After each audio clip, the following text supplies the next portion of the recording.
Hadīth 1. Narrated Abdullāh bin Abu Qatada, my father set out, for Makkah, in the year of al-Hudaybiyah, and his companions assumed Ihram, but he did not.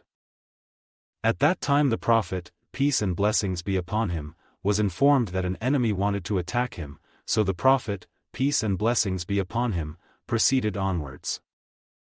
While my father was among his companions, some of them laughed among themselves. My father said, I looked up and saw an onager. I attacked, stabbed and caught it. I then sought my companions' help but they refused to help me. Later, we all ate its meat. We were afraid that we might be left behind, separated, from the Prophet, peace and blessings be upon him, so I went in search of the Prophet, peace and blessings be upon him, and made my horse to run at a galloping speed at times, and let it go slow at an ordinary speed at other times, till I met a man from the tribe of Bani Gifar at midnight. I asked him, Where did you leave the Prophet, peace and blessings be upon him? He replied, I left him at Ta'ahin, and he had the intention of having the midday rest at As-Suqyah. I followed the trace and joined the Prophet, peace and blessings be upon him, and said, O Allah's Messenger, peace and blessings be upon him. Your people, companions, send you their compliments, and ask for Allah's blessings upon you. They are afraid lest they may be left behind, so please wait for them. I added, O Allah's Messenger, peace and blessings be upon him. I hunted an onager and some of its meat is with me. The Prophet, peace and blessings be upon him, told the people to eat it, though all of them were in the state of Ihram. Hadīth 2. Narrated Abdullāh bin Abu Qatada, that his father said, We proceeded with the Prophet, peace and blessings be upon him, in the year of al-Hudaybiyah and his companions assumed Ihram, but I did not. We were informed that some enemies were at Gaika and so we went on towards them. My companions saw an onager and some of them started laughing among themselves. I looked and saw it. I chased it with my horse and stabbed and caught it. I wanted some help from my companions but they refused. I slaughtered it all alone. We all ate from it, that is, its meat. Then I followed Allah's Messenger, peace and blessings be upon him, lest we should be left behind. At times I urged my horse to run at a galloping speed, and at other times at an ordinary slow speed. On the way, I met a man from the tribe of Bani Gifar at midnight. I asked him where he had left Allah's Messenger, peace and blessings be upon him. The man replied that he had left the Prophet, peace and blessings be upon him, at a place called Ta'ahin, and he had the intention of having the midday rest at As-Suqyah. So, I followed Allah's Messenger, peace and blessings be upon him, till I reached him and said, O Allah's Messenger, peace and blessings be upon him. I have been sent by my companions who send you their greetings and compliments, and ask for Allah's mercy and blessings upon you. They were afraid lest the enemy might intervene between you and them, so please wait for them. So he did. Then I said, O Allah's Messenger, peace and blessings be upon him. We have hunted an onager and have some of it, that is, its meat, left over. Allah's Messenger, peace and blessings be upon him, told his companions to eat the meat although all of them were in a state of Ihram. Hadīth 3. Narrated Abu Qatada, we were in the company of the Prophet, peace and blessings be upon him, at a place called Al-Kahah, which is at a distance of 3 stages of journey from Medina. Abu Qatada narrated through another group of narrators, we were in the company of the Prophet, peace and blessings be upon him, at a place called Al-Kahah, and some of us had assumed Ihram while the others had not. I noticed that some of my companions were watching something, so I looked up and saw an onager.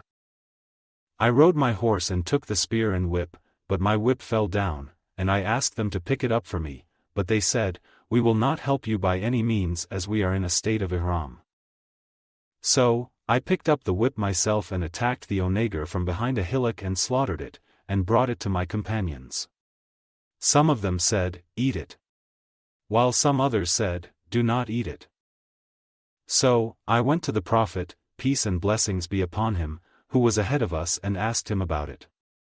He replied, eat it as it is halal, that is, it is legal to eat it. Hadith 4. Narrated Abdullāh bin Abu Qatada, that his father had told him that Allah's Messenger, peace and blessings be upon him, set out for Hajj, and so did his companions. He sent a batch of his companions by another route, and Abu Qatada was one of them. The Prophet, peace and blessings be upon him, said to them, proceed along the seashore till we meet all together. So, they took the route of the seashore, and when they started, all of them assumed Ihram except Abu Qatada. While they were proceeding on, his companions saw a group of onagers. Abu Qatada chased the onagers and attacked and wounded a she-onager. They got down and ate some of its meat and said to each other, how do we eat the meat of the game while we are in a state of Ihram? So, they, carried the rest of the she-onager's meat, and when they met Allah's Messenger, peace and blessings be upon him, they asked, saying, O Allah's Messenger, peace and blessings be upon him. We assumed Ihram with the exception of Abu Qatada, and we saw a group of onagers. Abu Qatada attacked them and wounded a she-onager from them. Then we got down and ate from its meat. Later, we said to each other, how do we eat the meat of the game and we are in a state of Ihram? So, we carried the rest of its meat. The Prophet asked, did any one of you order Abu Qatada to attack it or point at it? They replied in the negative. He said, then eat what is left of its meat. Hadith 5. Narrated Abdullāh bin Abbas, from Asab bin Jathamah al-Laythi, that the latter presented an onager to Allah's Messenger, peace and blessings be upon him, while he was at Al-Abwa or at Waddan, and he refused it. On noticing the signs of some unpleasant feeling of disappointment on his, Asab's, face, the Prophet, peace and blessings be upon him, said to him, I have only returned it because I am Muhrim. Hadith 6. Narrated Abdullāh bin Umar, Allah's Messenger, peace and blessings be upon him, said, it is not sinful of a Muhrim to kill 5 kinds of animals. Hadith 7. One of the wives of the Prophet, peace and blessings be upon him, narrated, the Prophet, peace and blessings be upon him, said, a Muhrim can kill 5 kinds of animals. Hadith 8. Narrated Hafsa, Allah's Messenger, peace and blessings be upon him, said, it is not sinful of a Muhrim to kill 5 kinds of animals, namely, the crow, the kite, the mouse, the scorpion and the rabid dog. Hadith 9. Narrated Aisha, Allah's Messenger, peace and blessings be upon him, said, 5 kinds of animals are harmful and could be killed in the Haram, sanctuary. These are, the crow, the kite, the scorpion, the mouse and the rabid dog. Hadith 10. Narrated Abdullāh, while we were in the company of the Prophet, peace and blessings be upon him, in a cave at Mina, when Surah al-Mursalat were revealed and he recited it, and I heard it, directly, from his mouth as soon as he recited its revelation. Suddenly a snake sprang at us and the Prophet, peace and blessings be upon him, ordered us, kill it. We ran to kill it, but it escaped quickly. The Prophet, peace and blessings be upon him, said, it has escaped your evil and you too have escaped its evil. Hadith 11. Narrated Aisha, the wife of the Prophet, Allah's Messenger, peace and blessings be upon him, called the salamander a bad animal, but I did not hear him ordering it to be killed. Hadith 12. Narrated Sa'id bin Abu Sa'id al-Makburi, Abu Shuraih al-Adawi said that he had said to Amr bin Sa'id, when he was sending the troops to Makkah, to fight Abdullāh bin Az-Zubayr, O chief. Allow me to tell you what Allah's Messenger, peace and blessings be upon him, said on the day following the conquest of Makkah. My ears heard that and my heart understood it thoroughly, and I saw with my own eyes the Prophet, peace and blessings be upon him, when he, after glorifying and praising Allah, started saying, Allah, not the people, made Makkah a sanctuary, so anybody who has belief in Allah and the last day should neither shed blood in it, nor should he cut down its trees.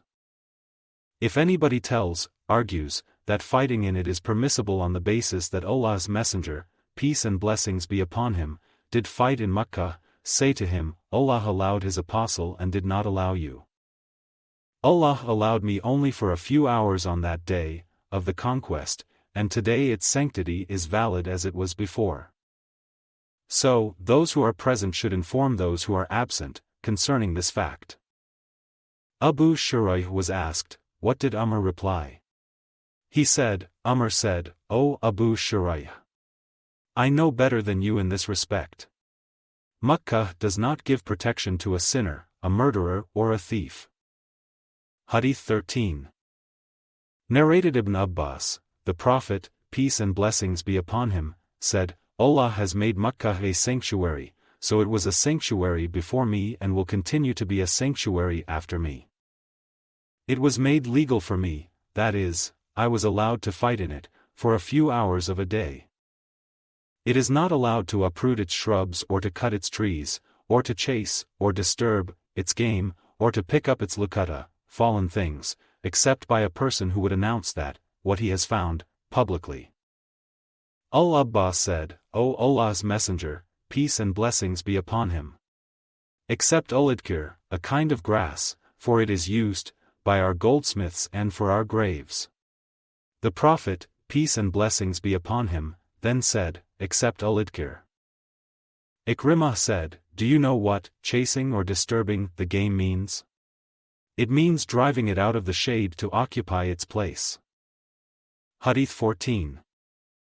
Narrated Ibn Abbas, on the day of the conquest of Makkah, the Prophet, peace and blessings be upon him, said, there is no more emigration, from Makkah, but jihad and intentions, and whenever you are called for jihad, you should go immediately.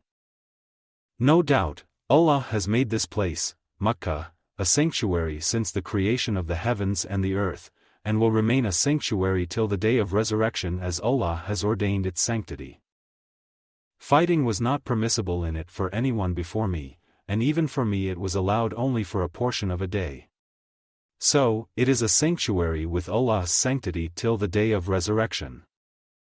Its thorns should not be uprooted and its game should not be chased, and its luqata, fallen things, should not be picked up except by one who would announce that publicly, and its vegetation, grass etc., should not be cut. Al-Abbas said, O Allah's Messenger, peace and blessings be upon him. Except al-Idkir, for it is used by their blacksmiths and for their domestic purposes. So, the Prophet, peace and blessings be upon him, said, except al-Idkir. Hadith 15. Narrated Ibn Abbas, Allah's Messenger, peace and blessings be upon him, was cupped while he was in a state of Ihram. Hadith 16. Narrated Ibn Buhayna, the Prophet, while in the state of Ihram, was cupped at the middle of his head at Liha Jamal. Hadith 17. Narrated Ibn Abbas, the Prophet, peace and blessings be upon him, married Maymuna while he was in the state of Ihram, only the ceremonies of marriage were held. Hadith 18. Narrated Abdullāh bin Umar, a person stood up and asked, O Allah's Apostle, what clothes may be worn in the state of Ihram? The Prophet, peace and blessings be upon him, replied, do not wear a shirt or trousers, or any headgear, for example, a turban, or a hooded cloak, but if somebody has no shoes, he can wear leather stockings provided they are cut short off the ankles, and also, do not wear anything perfumed with wars or saffron, and the Muhrimah, a woman in the state of Ihram, should not cover her face, or wear gloves.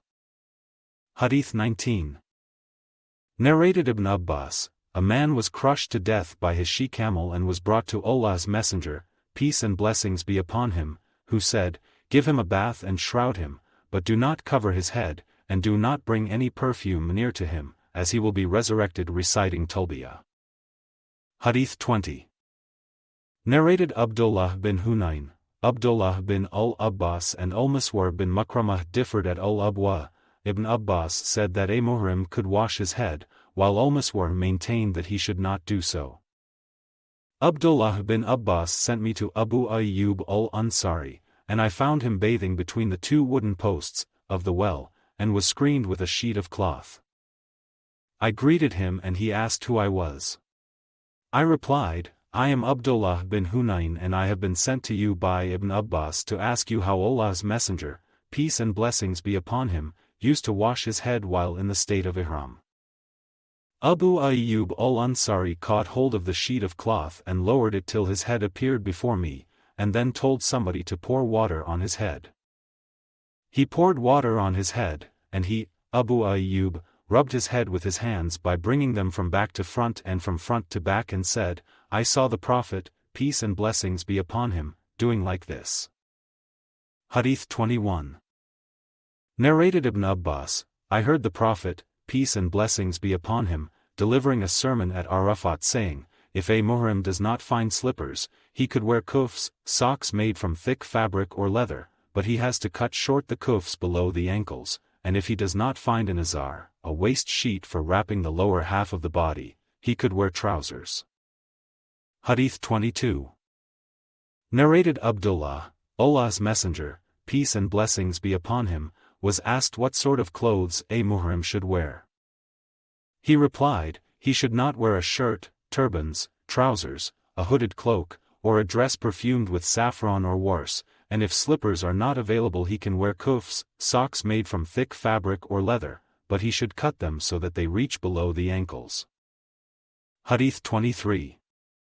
Narrated Ibn Abbas, the Prophet, peace and blessings be upon him, delivered a sermon at Arafat and said, whoever does not get an Izar can wear trousers, and whoever cannot get a pair of shoes can wear kuffs, socks made from thick fabric or leather.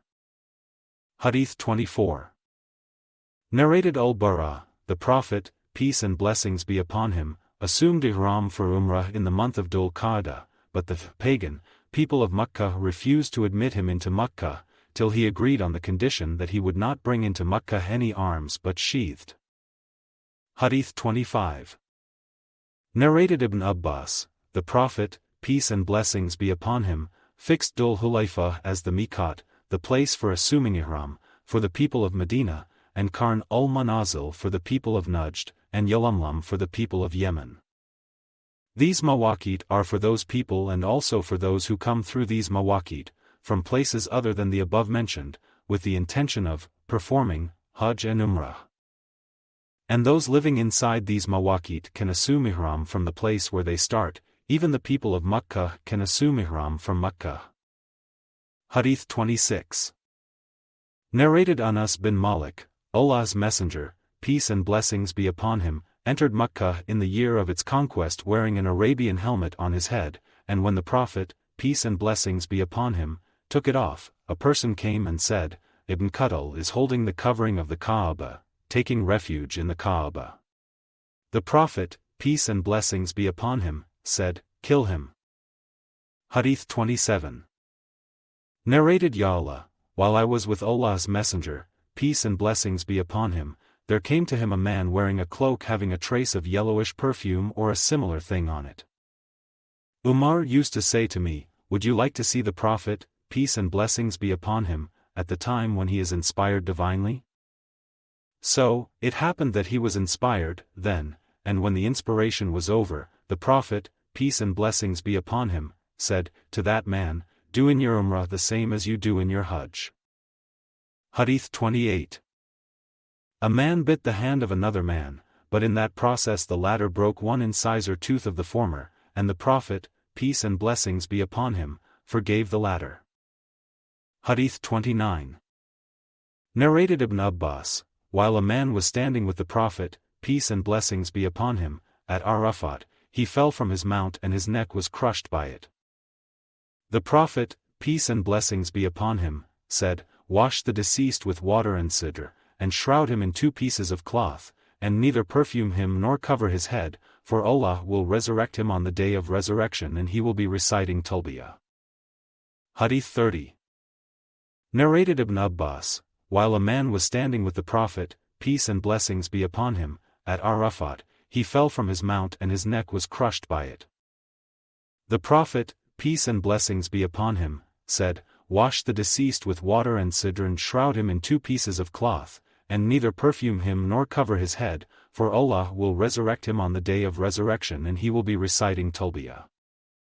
Hadīth 31. Narrated Ibn Abbas, a man was in the company of the Prophet, peace and blessings be upon him, and his she-camel crushed his neck while he was in a state of Ihram and he died. Allah's Messenger, peace and blessings be upon him, said, wash him with water and sidr, and shroud him in his 2 garments, neither perfume him nor cover his head, for he will be resurrected on the day of resurrection, reciting Talbiyah. Hadith 32.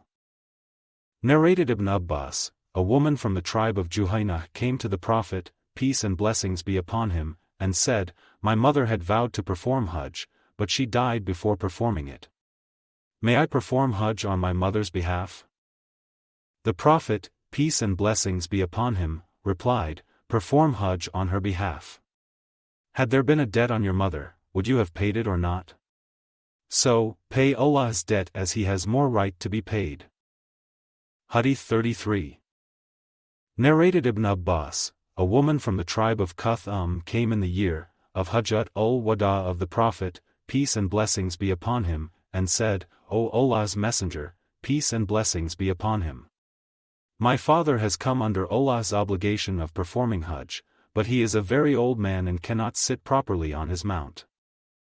Will the obligation be fulfilled if I perform Hajj on his behalf? The Prophet, peace and blessings be upon him, replied in the affirmative. Hadith 34. Narrated Abdullāh bin Abbas, Al-Fadl was riding behind the Prophet, peace and blessings be upon him, and a woman from the tribe of Khuff came up. Al-Fadl started looking at her and she looked at him. The Prophet, peace and blessings be upon him, turned Al-Fadl's face to the other side. She said, my father has come under Allah's obligation of performing Hajj, but he is a very old man and cannot sit properly on his mount. Shall I perform Hajj on his behalf? The Prophet, peace and blessings be upon him, replied in the affirmative. That happened during Hajjat al-Wada of the Prophet, peace and blessings be upon him.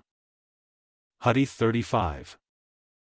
Narrated Abdullāh bin Abbas, Al-Fadl was riding behind the Prophet, peace and blessings be upon him, and a woman from the tribe of Khuff came up. Al-Fadl started looking at her and she looked at him. The Prophet, peace and blessings be upon him, turned Al-Fadl's face to the other side. She said, my father has come under Allah's obligation of performing Hajj, but he is a very old man and cannot sit properly on his rahila, mount. Shall I perform Hajj on his behalf? The Prophet, peace and blessings be upon him, replied in the affirmative. That happened during Hajjat al-Wada of the Prophet, peace and blessings be upon him. Hadith 36. Narrated Ibn Abbas, the Prophet, peace and blessings be upon him, sent me to Mina with the luggage from Jumma, that is, Al-Muzdalifah, at night. Hadith 37. Narrated Abdullāh bin Abbas, I came riding on my she-ass and had, just, then attained the age of puberty. Allah's Messenger, peace and blessings be upon him, was praying at Mina. I passed in front of a part of the first row and then dismounted from it, and the animal started grazing. I aligned with the people behind Allah's Messenger, peace and blessings be upon him. The sub-narrator added, that happened in Mina during the Prophet's Hajjat al-Wada. Hadith 38. Narrated as Sa'ib bin Yazid, while in the company of my parents, I was made to perform Hajj with Allah's Messenger, peace and blessings be upon him, and I was a 7-year-old boy then. Hadith 39. Narrated Al-Juayd bin Abdur Rahman, I heard Umar bin Abdul Aziz telling about Sa'ib bin Yazid, that he had performed Hajj, while carried, with the belongings of the Prophet. Hadith 40. Narrated Ibrahim's grandfather that Umar in his last Hajj allowed the wives of the Prophet, peace and blessings be upon him, to perform Hajj, and he sent with them Uthman bin Affan and Abdur Rahman bin Auf as escorts. Hadith 41. Narrated Aisha, mother of the faithful believers, I said, O Allah's Messenger, peace and blessings be upon him. Shouldn't we participate in holy battles and jihad along with you? He replied, the best and the most superior jihad, for women, is Hajj which is accepted by Allah. Aisha added, ever since I heard that from Allah's Messenger, peace and blessings be upon him, I have determined not to miss Hajj. Hadīth 42. Narrated Ibn Abbas, the Prophet, peace and blessings be upon him, said, a woman should not travel except with aid to Muhrim, her husband or a man with whom that woman cannot marry at all according to the Islamic jurisprudence, and no man may visit her except in the presence of aid to Muhrim. A man got up and said, O Allah's Messenger, peace and blessings be upon him. I intend to go to such and such an army and my wife wants to perform Hajj. The Prophet, peace and blessings be upon him, said to him, go along with her, to Hajj. Hadīth 43.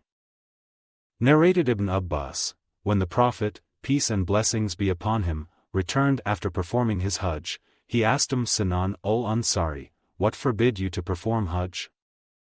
She replied, father of so-and-so, that is, her husband, had 2 camels, and he performed Hajj on one of them, and the second is used for the irrigation of our land. The Prophet, peace and blessings be upon him, said to her, perform Umrah in the month of Ramadan, as it is equivalent to Hajj or Hajj with me, in reward. Hadīth 44. Narrated Qazah, the slave of Ziyad, Abu Sa'id, who participated in 12 Ghazawat with the Prophet, peace and blessings be upon him, said, I heard 4 things from Allah's Messenger, peace and blessings be upon him, or I narrate them from the Prophet, peace and blessings be upon him, which won my admiration and appreciation. They are, 1. No lady should travel without her husband or without aid to Muhrim for a 2 days' journey. 2. No fasting is permissible on 2 days of Eid ul-Fitr and Eid al-Adha. 3. No prayer may be offered, after 2 prayers, after the Asr prayer till the sun set and after the morning prayer till the sun rises. 4. Not to travel, for visiting, except for 3 mosques, Masjid al-Haram, in Makkah, my mosque, in Medina, and Masjid al-Aqsa, in Jerusalem. Hadīth 45. Narrated Anas, the Prophet, peace and blessings be upon him, saw an old man walking, supported by his 2 sons, and asked about him. The people informed him that he had vowed to go on foot to the Kaaba. He said, Allah is not in need of this old man's torturing himself, and ordered him to ride. Hadīth 46. Narrated Uqbah bin Amr, my sister vowed to go on foot to the Kaaba, and she asked me to take the verdict of the Prophet, peace and blessings be upon him, about it. So I did, and the Prophet, peace and blessings be upon him, said, she should walk and also should ride. Narrated Abu al-Khair from Uqbah as above.